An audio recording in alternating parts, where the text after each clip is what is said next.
তোমরা সকলেই জানো এসএসসি এমটিএস এর পরীক্ষা কিন্তু 4ই ফেব্রুয়ারি থেকে শুরু হয়ে গিয়েছে। কিন্তু ইতিমধ্যেই অনেকেরই অ্যাডমিট কার্ড ডাউনলোড করতে সমস্যা হচ্ছে অথবা সেখানে কোনো অ্যাডমিট কার্ড ডাউনলোড করার কিন্তু অপশন আসছে না। তো তোমরা কেন এই অ্যাডমিট কার্ডটি ডাউনলোড করতে পারছো না? আজকের এই ভিডিওতে কিন্তু আমি তোমাদের সম্পূর্ণ বিস্তারিত আলোচনা করব।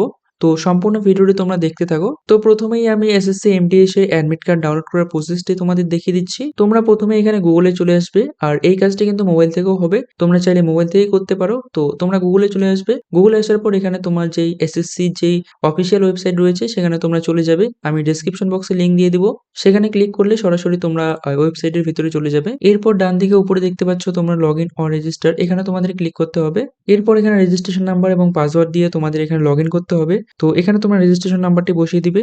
দেন নিচে তোমার পাসওয়ার্ডটি এখান থেকে বসিয়ে দিবে এবং নিচে একটি ক্যাপচা কোড রয়েছে। এই ক্যাপচা কোডটি দেখে তোমরা এখানে ফিল আপ করে দিবে। দেন এখান থেকে লগইন অপশনে ক্লিক করে দিবে তোমরা।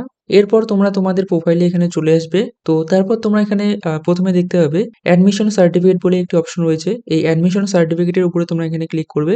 এরপর এখানে দুটি অপশন আসবে। তো প্রথমে দেখতে পাচ্ছ তোমরা এক্সামিনেশন, তো এটাকে তোমরা এখানে সিলেক্ট করবে। সিলেক্ট করার পর এখানে দেখতে পাচ্ছ মাল্টিটাস্কিং স্টাফ এক্সামিনেশন, এটিতে তোমরা ক্লিক করবে। পাশে দেখতে পাচ্ছ এক্সামিনেশন ইয়ার, তো এটাতে তোমরা সিলেক্ট করবে। দেন এখান থেকে তোমরা 2025 এখান থেকে সিলেক্ট করে নিবে। তারপর দেখতে পাচ্ছ চেক স্ট্যাটাস, তো এই চেক স্ট্যাটাসের এখানে ক্লিক করে দিবে। তো তোমাদের এখানে অ্যাপ্লিকেশনের স্ট্যাটাসটি কিন্তু এখানে শো হবে।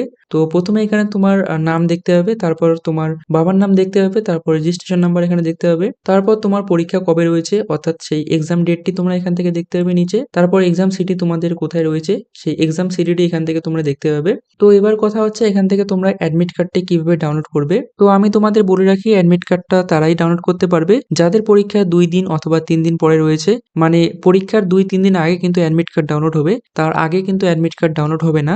যেমন ধরে নাও এখানে কিন্তু এক্সামের ডেট রয়েছে 17 তারিখ, সেই জন্য কিন্তু এখন অ্যাডমিট কার্ড ডাউনলোড করার অপশনটি এখানে আসেনি। কিন্তু 14 তারিখ অথবা 15 তারিখের মধ্যে কিন্তু আমার এখানে অ্যাডমিট কার্ড ডাউনলোড করার অপশনটি চলে আসবে। তো তোমরা যারা এই বিষয়টি নিয়ে চিন্তিত ছিলে, আশা করি তোমরা বুঝে গেছো কেন তোমাদের অ্যাডমিট কার্ডটি ডাউনলোড হচ্ছে না। তোমরা তোমাদের পরীক্ষার 2 দিন অথবা 3 দিন আগে এসে এখানে চেক করবে, তোমাদের অ্যাডমিট কার্ডটি কিন্তু এখান থেকে ডাউনলোড হয়ে যাবে। অ্যাডমিট কার্ড ডাউনলোড করার জন্য কিন্তু তোমরা এখান থেকে সেম প্রসেস করবে। দেন তারপরে এই যে তোমরা এখানে একটি বক্স দেখতে পাচ্ছ, এই ছোট্ট বক্সটিতে কিন্তু এখানে তোমাদের ডাউনলোড অ্যাডমিশন সার্টিফিকেট বলে একটি অপশন আসবে। তো তোমরা যখন ডাউনলোড অ্যাডমিশন সার্টিফিকেটে যখন ক্লিক করবে, তোমাদের অ্যাডমিট কার্ডটি কিন্তু সরাসরি তোমাদের ডাউনলোড হয়ে যাবে। এখন কিন্তু আমার এখানে সেই অ্যাডমিট কার্ড ডাউনলোডের লেখাটি শো করছে না। 14 তারিখ অথবা 15 তারিখে কিন্তু আমার সেই লেখাটি এখানে শো করবে। তো আশা করি তোমাদের কেন অ্যাডমিট কার্ড ডাউনলোড হচ্ছে না সেই বিষয়টি আমি তোমাদের বুঝাতে পেরেছি। তো এই ছিল আজকের এই ভিডিও। আশা করি তোমাদের ভিডিওটি ভালো লেগেছে। যদি ভিডিওটি ভালো লেগে থাকে তাহলে অবশ্যই একটি লাইক করে দিও। আর চ্যানেলে নতুন হয়ে থাকলে অবশ্যই চ্যানেলটিকে সাবস্ক্রাইব করে দিও। তো দেখা হচ্ছে পরের কোনো ভিডিওতে, পরের কোনো টপিক নিয়ে। ততক্ষণে ভালো থেকো।